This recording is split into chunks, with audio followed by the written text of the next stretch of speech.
Luck is an emo sorcerer who defeats the demon lord and saves the world. However, when his people think he died in battle, he uses this to live a new life so he can go on adventures and crack baddies. Our story starts right after our boy, Luck, the hero Eric, and the warrior Goran defeat the demon army and its king after a long battle that cost them years. Eric is relieved they get to go home to his family and newborn child, while Goran finally gets to meet his daughter again. Luck expresses how sad it is for their families to wait this long, while reminding himself it is best for him to stay single. However, Eric and Goran tell Luck that having a family is a great motivation, urging him to start cracking cheeks and get some juniors running around. Suddenly, they sense a horde of demons running at them and realize the battle is not over. Luck decides to fight them alone and tells the others to run, knowing they lack the energy to go on.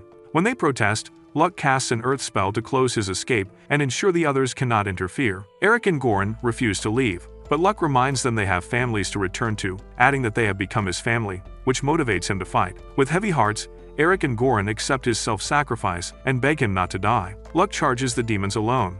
Time passes, and he faces a demon general who uses Drain Touch to suck his mana dry like she's Mia Khalifa at her prime. Luck returns the favor by using Drain Touch on her, making her scream and squeal as her energy runs out, revealing that his learning skill lets him copy any magic spell he sees. This replenishes his mana and health, so he picks up the general's sword and charges the remaining army. He fights millions of demons, losing track of time, even using a mannequin spell to force his body to keep fighting while he sleeps. After slaughtering more demons, he blocks a sudden, powerful attack. To his surprise, the Demon King has recovered in merely days since their last battle. To prevent the Demon King's fire magic, Luck closes in for hand-to-hand combat and tries to use Drain Touch, but the Demon King blocks it with a spell, pushing Luck back.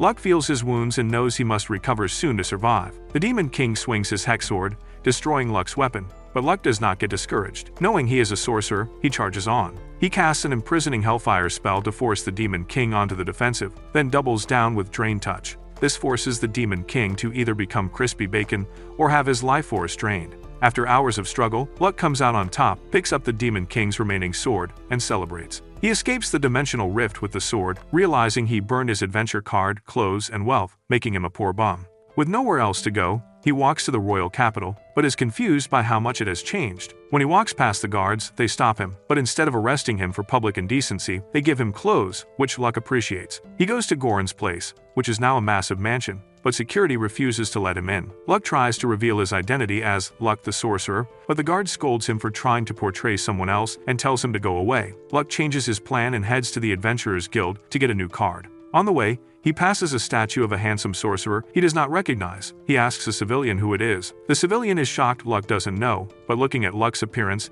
assumes he is a bum from the countryside. He explains the statue represents the great sorcerer Luck, who sacrificed himself to save the world from the demons 10 years ago. Shocked to learn he fought for a whole decade, Luck rushes to the guild for information. The other adventurers do not recognize him and try to start a fight, but Goran suddenly appears. Tears in his eyes, Goran hugs Luck and takes him somewhere private, shocking the crowd. Goran keeps hugging Luck, expressing his happiness that he returned after 10 years. He gives Luck a plate of food, which Luck eats greedily since he has been fighting on an empty stomach for a decade. However, Goran pulls it back, reminding him to go easy on solid food after a long fast, and orders his butler to get rice porridge. As they discuss how he survived, Luck explains that learning Drain Touch made the difference. The butler returns with the porridge, but reveals himself to be Eric, who could not wait to see his friend. Eric hugs Luck in tears, grateful his buddy survived. Then Eric and Goran point out that while they grew older, Luck actually became younger. Luck looks in a mirror and realizes they are right. He concludes it happened after he absorbed all of the Demon King's energy. Hearing that Luck defeated the Demon King shocks them both. Eric informs him that for the past decade, the kingdom prepared its military to face the Demon King's return, but now that Luck has won, they must reward his heroics. Goran agrees with the king. Luck is surprised to hear that Eric became the king after the previous ruler passed the title down for driving back the demons. Goran reveals that while Eric is the king, Goran is now the Grand Master of the Adventurers Guild, and Luck has been crowned the Great Sage and an Archduke, making him royalty. They talk about the statue, and the two uncles explain that since the sculptor never met Luck, he followed their descriptions, resulting in a handsome version of him. After thinking it over, Luck decides the story of Luck the Sorcerer should stay dead so he can start fresh. He receives a new card that hides his identity and his S-rank status, showing his name as Luck, an F-rank warrior. Goran asks Locke if he will be bored facing weak enemies, but Locke assures him he has had enough of powerful foes after a decade of fighting. On his way out, Goran's butler apologizes for the earlier incident at the mansion, but unbeknownst to them, a girl watches the interaction and hears everything. Later, Locke goes to the guild and meets the receptionist, Aron, and he asks her to approve his quest to exterminate some goblins. However, she refuses to let him take on the quest alone and insists that he join a party to go on that quest, considering that he is a rookie, not knowing that he's actually an S rank. Just then, two F rank adventurers invite Locke to join their party, and without his approval, Aron approves it, forcing Locke to go on a quest with them. They then introduce themselves as Ginny the archer and Ario the sorcerer, while Locke introduces himself as a swordsman. The trio then travels far away to where the goblins' habitats are, following people's word of mouth and seeing from the footsteps. Ginny concludes that there are 10 of them. Watching her work, Locke is impressed with how great she is as a scout, but also notices how she lacks in experience, considering how quickly she concludes the goblins' number, not knowing that the footsteps they're following show that there are other monsters leading them. Locke thinks about telling them about it, but decides not to, believing that it's good for their experience, while also promising that he will take responsibility and not let them die. Sometime later, they find the goblins' den in an old mine shaft, and Locke quickly takes the lead, ordering Ginny and Ario to back him up, but save up their energy. They didn't charge in with Locke chopping heads and brutalizing the goblins inside their habitat, while the two rookies back him up and are shocked to find out that there are more than 10 goblins. After defeating them all, both rookies are tired and out of energy, and Ario decides that they should retreat, which Locke believes is a wise move. Suddenly, they hear a terrifying scream, and when they check it out, they find a goblin lord. Seeing that monster, Locke thinks to himself that it makes no sense for a goblin lord to be here. In that moment, a squirrel-shaped baddie jumps in and attacks the goblin lord. While she's attacking, she notices Locke and the others, and quickly urges them to run away. Locke orders the two rookies the same thing, and when Ario follows his command, he praises Ario for being smart and reasonable. However, Locke then watches the battle from up close, annoying the squirrel girl, but Locke warns her that her sword is not strong enough, and just like he claims, her sword breaks. She once more urges Locke to run away and pulls out another sword, but it ends up badly as her sword gets yeeted away. Seeing this, Locke has had enough, so he jumps in and claims that he will defeat the Goblin Lord by himself. The Goblin Lord screams in response, making the squirrel girl tremble under the massive pressure of its noise, but Locke merely gets annoyed and chops up the Goblin Lord with ease, shocking the squirrel girl. She quickly changes her tune and introduces herself as Saya from the Eastern Beastkin tribe. When she asks Locke who he is, she is surprised to find out that he is merely an F-rank adventurer, considering his tremendous strength, but she chooses to believe him anyway.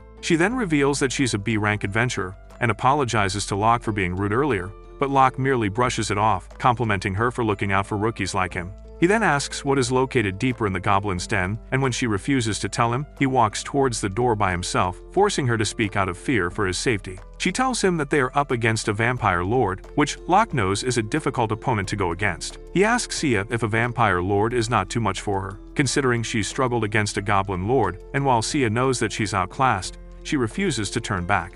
As the two of them walk towards the vampire lord's lair, Sia tells him about how her tribe hunts down vampires for generations, but that some time ago, her father, the tribe's chief, got wounded and one vampire got away. She states that it's her tribe's failure that the vampire lord escaped, so as the daughter of the chief, she puts the burden on her own shoulders to finish the job for her tribe's honor. Locke then asks her if getting help going against the vampire would reduce the tribe's honor, and when Sia says that it wouldn't, Locke offers to let her borrow his sword, claiming that he's even powerful barehanded. Sia doesn't believe in that statement, but when she sees him beating up goblins to a pulp with his hands, she has no choice but to believe him, not knowing that this man was a sorcerer who fought a 10-year-long battle against demons. As they get deeper into the vampire's lair, they finally run into the vampire lord, and Sia claims that she will defeat him and restore her tribe's honor. The vampire laughs at her statement, even mocking her daddy for failing to defeat him, and warns that if she goes against him, he will suck her dry. When the vampire lord lays his eyes on Locke, he sees that Locke is a human, so he tells them that his servant spell won't work on beasts like Sia but will work on humans. He then uses it to Locke, making him into the vampire lord's new servant, and Sia fully blames herself for letting this happen. Suddenly, Locke delivers a knuckle sandwich to the vampire lord,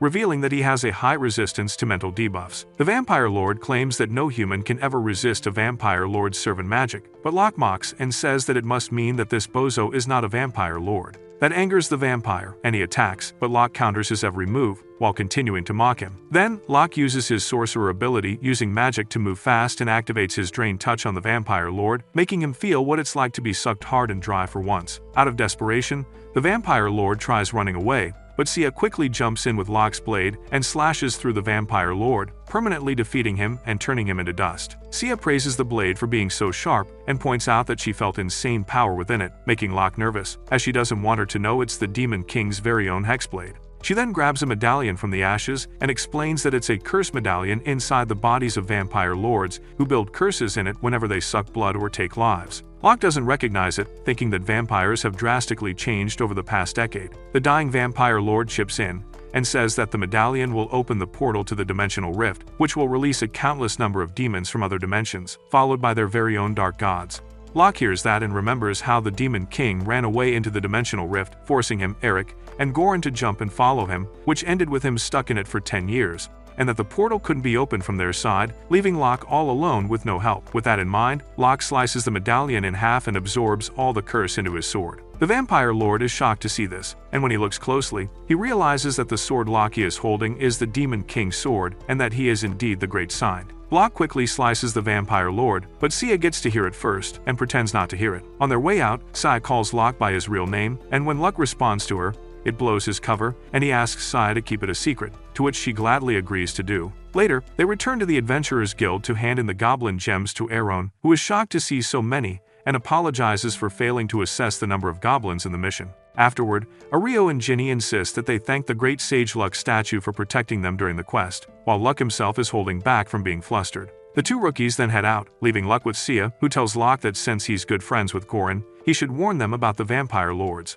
To help him out, she hands Luck half of the medallion as proof when he tells Goran about it to make it more believable. Later, Luck meets up with Goran, who's upset that Luck left for 3 days for his quest without telling him. He then explains the medallion and how the demons that they faced before were actually just the first phase to hide the real enemies, called the Dark Gods. Gordon then takes the medallion, promising to get people to examine it, and thanks Luck for protecting the rookie adventurers. Luck then leaves to get some sleep and runs into a blonde girl who quickly walks away, annoyed. When Luck asks who that is, Goran reveals that it's her daughter, Shelise, who Goran explains is avoiding Goran for not approving her decision to become an adventurer. Goran then asks Luck for a favor to watch over her, knowing that in a few months, Shelise will become an adventurer, and Goran couldn't always keep an eye on her with his role as a Grand Master.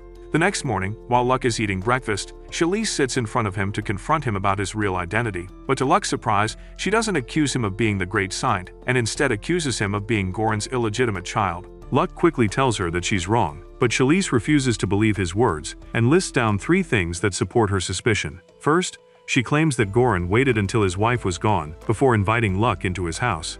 Second, she claimed Goran was extremely happy lately. And third, when Luck left to go on his quest, Goran spent the 3 days worrying about him. Hearing that, Luck realizes that Goran's family is on the verge of collapse, and he sees Goran's butler staring daggers at him, as if telling him to fix the misunderstanding. Wanting to do that, Luck tells Shelise that Goran was simply worried about his adventure buddy, who has been gone for years, but from his explanation, Shelise concludes that Luck is her older brother, and when Luck tries to explain more, Shelise refuses to listen and insists on being his younger sister. He then tries a different method and shows her his adventures card, which shows that he's not part of her family. However, she still misunderstands and thinks that Goran refused to acknowledge him, so she assures Luck that she will help him become Goran's legitimate child. Having had enough of this absolute tomfoolery, Luck shows her his true adventures card that shows who he really is, and she is surprised to see that he is actually the Great Saint himself. But from that information, she once more misunderstands and concludes that the Great Saint is her older brother, even saying that his statue looks similar to Goran's face, meaning that they are related. After going back and forth, she finally understands the truth and apologizes to the Great Saint, which only shows Luck exactly why Goran doesn't want his daughter to become an adventurer. However, from their interaction, he also sees that she has a strong will, so he decides to let her tag along with him on a quest, knowing that either way she will go on her own. They didn't go deep into the woods, running to fountains to have a little fun, and talk to some civilians about reports of monsters being seen. However, Luck reminds Shelise that they are taking an E-rank level quest, meaning that there are no human casualties, which makes no sense with a dragon running around. While Luck already knows the answer to why that is the case, he lets Shelise think for herself, and she comes to the conclusion that the monster they're facing is merely illusion magic. They then go to the place where the reported monster is supposed to be, and to their surprise, a dragon pops out. It completely scares Shelise to see, but Luck assures her that it is an illusion, and that he can sense that it is not an actual dragon. So he pushes her to fight it, and she goes and clashes with the dragon with her blade. all the while Luck watches. It impresses him to watch Chalice in action, fully believing that from what he's seeing, she is truly a B-rank adventurer. He then turns his attention to the dragon, and from what he's seeing, the dragon is a high-level illusion created by an intense amount of mana, which is capable of blocking and countering Chalice's attack, making people believe that it's real. It then burns Chalice, and with her out of the way, Luck steps in and, using his various spells, he attacks the dragon and suck it up with his Drain Touch. He then tells Chalice to stop rolling around in her imaginary fire and teaches her that physical attacks could never work against an illusion. She then asks him how to defeat an illusion, and he tells her to find the caster and defeat them. He then turns to the forest and talks to the hiding caster, telling him to come out. He tries reasoning with the caster, saying that he knows the caster doesn't mean any harm and that he created the illusion to keep people away from something. When the caster doesn't respond, Luck warns him that if he doesn't come out now, the guild will send someone else to hunt them. In that moment, a portal opens, and the caster comes out of it, revealing himself to be a fiend, which Chalice quickly antagonizes. But Luck praises the caster instead, saying how amazing his illusion is, and he then introduces himself and Chalice to him. Chalice asks if the caster is not evil, and Luck informs her that it's a misconception that fiends are evil, when in reality, they're powerful beings who hate fighting. The caster then introduces himself as Lucira, and he leads the duo towards the thing he's hiding. Luck asks Lucira why he puts his trust in Luck, and Lucira talks about how he believes Luck to be a stronger sorcerer who doesn't use force. Lucira then takes them to an ancient ruin, and inside, Luck and Chalice are shocked to find a chicken being prayed to by Lucira. The fiend explains that the chicken is a being called Exalted Gerbega, the Seraphal, and when Chalice calls it a chicken, Lucira refuses to let that slide and insists that they call it a Seraphal. He then continues and reveals that the Seraphal has been worshipped by Lucira's tribe for a long time, and it's capable of preventing a dimension rift from opening, which Luck knows is a game changer. However, Lucira reveals that one night, his tribe was attacked by a horde of vampires, leaving only Lucira alive with the responsibility to protect the Seraphal. Luck asks why he's hiding in the temple, and Lucira explains that his tribe believed that Tay Temple has a protective barrier, which Luck checks doesn't have. After what he learns, Luck showcases the Demon King's sword and reveals his true identity as the Great Saint Luck. He tells Lucira that he wants to protect the Seraphal, and he swears on his life that the Seraphal will be saved, knowing that it has the power to save the world. Then, Luck thanks Lucira and his tribe for protecting the Seraphal in service of the world's safety. Seeing the Great Saint thanking him, Lucira can't help but tear up, feeling proud that the Seraphal his tribe died protecting will go on to save the world. On their way out of the temple, they are ambushed by 3 vampires, who Luck knows is targeting Lucira and the Seraphal. Refusing to let that happen, Luck uses his sorcery and completely demolishes the vampires, all the while one vampire watches. The cowardly vampire then tries to run and transform, but the Seraphal starts clucking loudly, and the sound of it turns the fleeting vampire into ashes. Chalice is in shock to see this, and Lucira explains that in the face of the Seraphal's power, nothing is allowed to exist mid-transformation. With that, they head back to the royal city, where they run into Sia, who has emergency news for Luck. He quickly takes her somewhere private, and she informs him that a vampire high lord is leading the vampires. Hearing this, Luck realizes that he's facing bad news, knowing that a high lord is the king who controls the vampire lords. Sia then informs him that her father is still injured and bedridden, and that makes her tribe lose its leader. Because of that, they decide that they will hunt down and attack the High Lord vampires, which scares Sia, knowing that there's a risk her tribe could be wiped out. Luck now understands that Sia needs her help in fighting the vampires, but Sia stops him and says that there is a more important thing to do before their vampire hunt. Luck wonders what it is, thinking that there's nothing more important than the hunt, but Sia informs him that her tribe is prioritizing finding a magical chicken that is capable of closing dimensional rifts. That instantly connects the dots, and Sia is fully convinced that Luck thinks that her whole tribe is an idiot for focusing on an uncooked Kentucky Fried Chicken. Instead of explaining to her, Luck hears someone at the door and opens it, revealing Chalice, who is eavesdropping. Chalice quickly tries to make an excuse for her action, but ends up apologizing profusely, and Sia forgives her as long as she keeps her mouth shut. Lucira then walks in with the Seraphal in hand, and there, Luck introduces the overpowered chicken to Sia, which surprises her, now knowing that they already have the chicken in hand. It now leaves them only with the mission of defeating the vampire high lords, and after seeing the locations that they suspect the vampires might be, Chalice gets excited, thinking that she and the others are about to go to war against vampires. However, Luck tells her that she won't be going, and when she asks him why, He lies to her, saying that they need their most powerful warrior to stay at the mansion to protect the chicken in case the vampires strike there, which Charlize believes and agrees to do. Just then, they hear Goran arriving, and Charlize quickly goes to greet him. But Goran pops up into the room and goes straight to Locke to thank him for looking after his daughter, and Locke informs him that his daughter is a fantastic warrior, which Goran is more than happy to hear. Charlize then comes back in, and when she sees her father, she apologizes to him for how she treated him. Goran then asks her if it's because he was against her being an adventurer, and she tells him that he's wrong, but that it was because she thought that he had an illegitimate son and that Luck is her older brother. Goran then asks his daughter if she behaved around Luck, and she quickly runs away before answering, avoiding that question.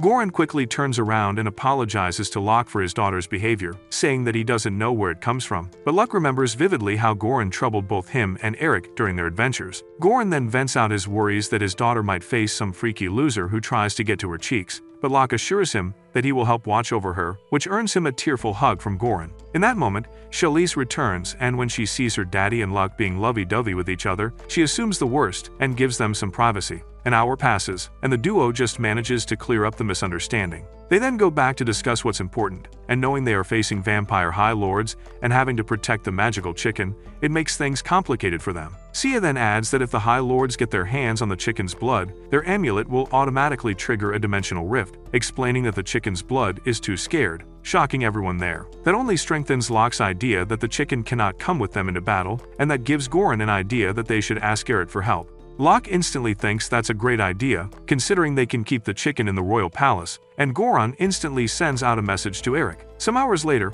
Luck, the chicken, and the others are in the royal palace, and they get greeted by maids who make them tea, which makes commoners like Sia nervous. Locke goes to talk about Eric with Goran, who explains that after Eric became king, he prioritized knowledge, and now has over 2,000 apprentices learning under him, which Luck thinks is a great thing. Moments later, Eric pops up with his two daughters, Charlotte and Mary, who are eager to meet with the great sage himself. Locke then notices the book that Mary is carrying, and realizes that it's a storybook about himself. When he asks everyone about it, they all tell him that they are big fans of the book, even including the chicken, who all look up to him as a hero for what he did. Mary then sees the magical chicken, and goes to pet him, which the chicken enjoys. Charlotte joins in, a bit scared of getting pecked, but ends up petting the chicken as well. Seeing that Eric is now there, Goran orders Charlize to play with Eric's two daughters in another room, and a maid leads them out of the room. After Eric's daughters are gone, Eric thanks Goran for giving his daughters a chance to finally meet Luck. When Luck asks why, Eric explains that the only reason he got the chance to be a father and get home safely was because of him. Goran joins in to say the same thing, claiming that the only reason he was able to see Chalice grew up was Locke's sacrifice. Eric tells Locke that they're not the only one,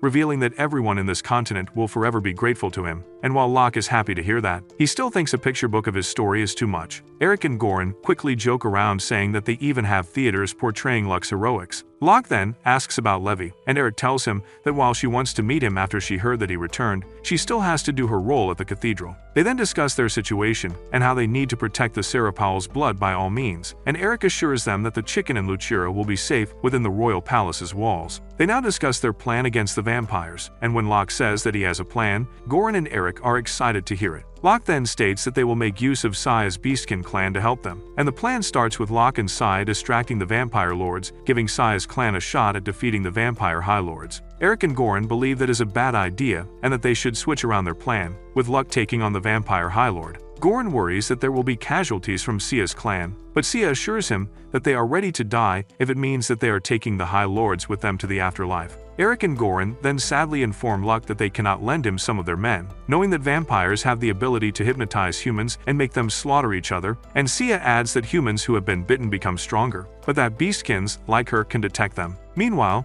Charlize watches over the magical chicken play around with Charlotte and Mary.